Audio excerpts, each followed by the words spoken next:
Chapter 10. Borrowing Money. Tiptoeing on the rocks. Xiao Xiong was like a beautiful purple butterfly with hypnotizing curves as she gracefully scaled the mountain. As she looks upward, her gaze focuses toward the youth standing next to the cliff. Looking at the youth, Xiao Xiong felt surprised, even though it had only been a couple of hours. She noticed that compared to before, Xiao Yan has obtained something. When their eyes meet, she finally realized what Xiao Yan has regained: his own confidence. After 3 years, Xiao Yan's brilliance has returned at last. Indulging in the transparent lingering on Xiao Yan's lips, 2 dimples appear. Xiao Xun's pretty face. Looks like Xiao Yan didn't need Xiong to come and comfort him. People grow after experiencing hardships, don't they? Xiao Yan shrugs his shoulders. She will definitely regret it. Xiong curls her lips and says the words as if she were a judge having the final say on a court case. Xiao Yan lightly smiles, pats his clothes and walks towards her. When he gets near her, looking at Xiong, who's about the same height, he glances at the young but nevertheless pretty face. Suddenly Xiao Yan feels dizzy, remembering the girl who would be drooling all the time and following Xiao Yan everywhere. She's so pretty now.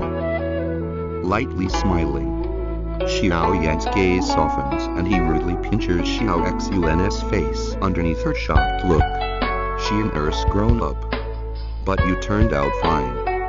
Not forgetting how Xiao Yan Gigi would be covered with bruises trying to pick fruit from the trees. Stunned at Xiao Yan's intimate actions, Xiong stiffens for a whole second before her pitch black, free of impurities, ice smiles. When she was still small, Xiao Yan loved to pinches her cheeks, but ever since the event 3 years ago, he set up an invisible wall next to his heart and pushed everyone out. No matter how hard she tried, she would always be disappointed by the cold and impassive attitude of his. He's back, but it seems like he still considers me to be immature. He's such a log, Xiong complains in her heart after an instant. Xiong criticizes herself for being too greedy. Xiong, for these past 3 years, please don't blame Xiao Yan Gigi for being like that. I was living day by day, but thankfully you were always by my side. Xiao Yan awkwardly nods his head and apologizes. Xiong sweetly smiles. The grievances she had endured for the past 3 years disappeared with the awkward apology. Oh right. Xiong, how much money do you have? Letting go of Xiong's face, Xiao Yan does a hollow laugh and asks. In his clan, with the exception of his father, Xiong was the only person that was in a good relationship with him. He had just shamed his father this morning, so he could not bear to face his father to ask for money, which is why he asked Xiong. Gun True Yan YY. Money. Blinking her crystal clear eyes, Xiong is taken by surprise. Xiao Yan Gigi needs money. Yes, I want to buy some items. Though I'm a bit short, Xiao Yan felt embarrassed. This was the first time he borrowed money from a girl. Looking at the usual frigid Xiao Yan now in distress, Xiong looks at a completely different person, covering her mouth and smiling cutely. I have more than 1,000 gold coins. Is that enough? If not. While speaking, Xiong's fingers behind her swiftly flick and a purple gold card suddenly appears between her fingers. On the card are 5 different waves of color. 5-wave purple gold card. In Doki mainland, you have to be at least a Doling, if Dochers first.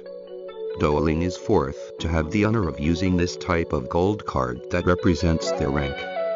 Of course, some special powers also have the privilege of getting the card.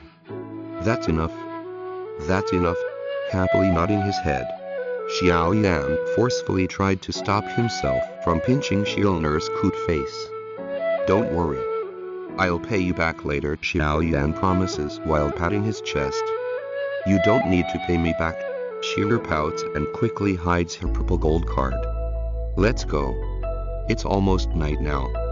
Tomorrow I'll bring you to Wu-Tang City for a walk. Xiao Yan waved towards the girl and cheerfully descended the mountain. Standing still, Sheila delightfully looked at the youth who had regained his boldness from 3 years ago. Smiling softly, she murmured, "Nalan Yanram. Should I despise you or be grateful to you?" Early morning. The sun shone warmly through the window onto the body of the cross-legged youth in meditation. Phew! After meditating nearly all night, Xiao Yan inhaled deeply. A translucent white air flow that was visible to the naked eyes went through his mouth and nose and into his body, nourishing his body and bones. White light shined from his eyes as he suddenly opened his eyes. Xiao Yan stretched himself and passionately says, "This is exactly this feeling. After 3 years, the feeling of Qi has returned." He slowly gets out of his bed, exercises himself a bit, before starting changing. From outside the room, Sheila's voice softly carries inside, "Xiao Yan Gigi. Still sleeping?" She arrived here so early, shaking his head. Xiao Yan turned around and then searched his drawers. Finally, with reluctance, he pulled out a small box and carefully opened it. He narrowed his eyes from the glint of silver inside that box. "And this is my entire savings," holding his money box. Xiao Yan smiled bitterly while shaking his head. Xiao Yan gently smiled as he walked out of his room and saw the dazzling girl in front of his door. Sheila had changed into a pale green outfit that made her look even more naturally beautiful. She also had a pair of tight pants that stretched across her slender thighs and long legs, emphasizing her curves.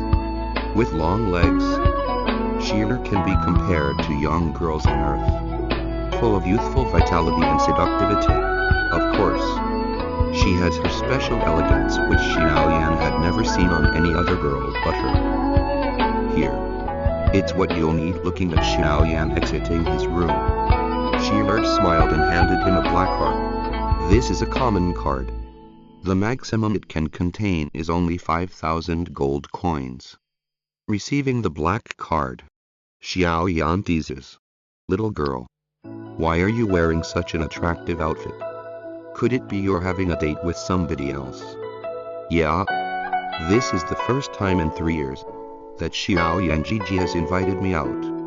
Sheila is very flattered, so of course I have to dress up a little. Xiao Yan's intimate tease made Sheila's eyes bend into a shallow crescent shape while smiling coquettishly, reluctantly shaking his head. Xiao Yan smiles back happily. They chat while walking together towards the city. At about halfway, they were greeted by some clansmen looking at their affectionate conversation with a strange face. Sheila, be it beauty or talent, is the brightest pearl of the young generation in the clan. She usually is friendly to everybody, but under her light smile is indifference. Greetings with her are easy, but to start a long conversation would be very difficult. Ignoring the looks of the other clansmen, Xiao Yan quickly leads Sheila out of the clan before slowing down and leisurely peeking at the stall on the side of the street. Wu-Tang City lives up to its name of being one of the larger cities in Jiama Empire by the sheer number of people living in it. Even though the sun was beating down, on the streets were thousands if not tens of thousands of people. There would even be 1 or 2 bizarre races. Maybe it was because of Xiao Yan beside her. But Sheila became a lot more active after she exited the clan. She took the reluctant Xiao Yan into a variety of stalls. Her tender laughter made the scorching street bit a little cooler. When Sheila finally got tired, Xiao Yan finally brought her to the nearby pharmacy.